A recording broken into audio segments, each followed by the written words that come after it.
நான் கொஞ்சம் சத்தமா பேசிட்டேன். அதனால அவருக்கு ஏதோ நம்ம கோபமா கொந்தளிச்சு பேசுறா போல தோண்டி இருக்கு. எதிர்கட்சி விமர்சித்துத்தான் ஆக வேண்டும். பட்ஜெட்டை வரவேற்கிறேன்னு சொல்லிட்டு நான் உட்கார்றதுக்கு எதுக்கு இங்க நான் வர்றேன்? இதுக்காக என்ன எங்க திரும்பியன் தொகுதி மக்கள் தேர்ந்தெடுத்து அனுப்பிச்சிருக்காங்க.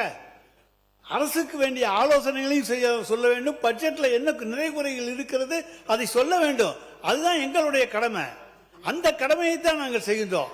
நாங்க முதலமைச்சரை பத்தி தப்பா சொல்ல, மற்ற அமைச்சர் தான் சொல்றோம். முதலமைச்சர் சொல்லிக்கிட்டே தான் இருக்காரு, உங்களை யாரும் லஞ்சம் வாங்க கூடாது, எது பண்ணக்கூடாதுன்னு. அதுக்காக அடுத்த எழுதி நடக்காம இருக்கா என்ன இருக்கு? அவர் சொல்றதே நீங்க யாரும் கேட்க மாட்டேங்கிறீங்க, எங்களுக்கு வருத்தம்.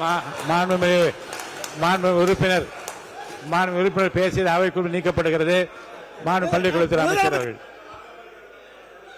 பேசுங்க. மாண்புமிகு சட்டமன்ற பேரவைத் தலைவர் அவர்களே, உங்கள் மூலமாக அண்ணனுக்கு சொல்கிறேன், அவர் சத்தமாக பேசலாம், சட்டத்தை குறித்து கூட பேசலாம்.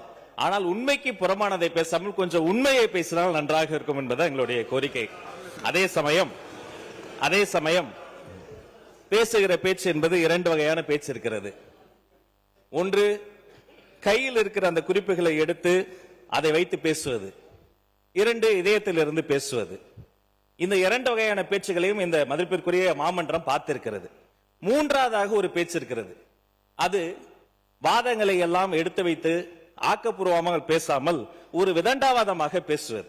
அண்ணனுடைய பேச்சு என்பது ஆரம்பம் முதலே ஆக்கப்பூர்வமான ஆலோசனைகளையோ விமர்சனங்களையோ வைத்தால் அதை ஏற்றுக்கொள்ளக்கூடிய மனநிலையில் தான் எங்கள் வெற்றி தலைவர் தமிழக வெற்றி கழகத்தை வளர்த்திருக்கிறார் என்பதை இந்த மாமன்றத்தில் கூறி, அதே சமயம் உண்மைக்கு புறமான ஏதேனும் ஒரு செய்தியை அவர் சொல்கிற பொழுது அதை அந்த இடத்திலேயே சுட்டி காட்டுவோம். நீங்கள் சொன்னதை போல எப்போதுமே நாங்கள் உரிமைக்கு குரல் கொடுப்போம், உறவுக்கு கை கொடுப்போம் என்பதை மீண்டும் அந்த உறுப்பினர்களுக்கு உங்கள் மூலமாக தெரியப்படுத்திக் கொள்கிறேன். நன்றி.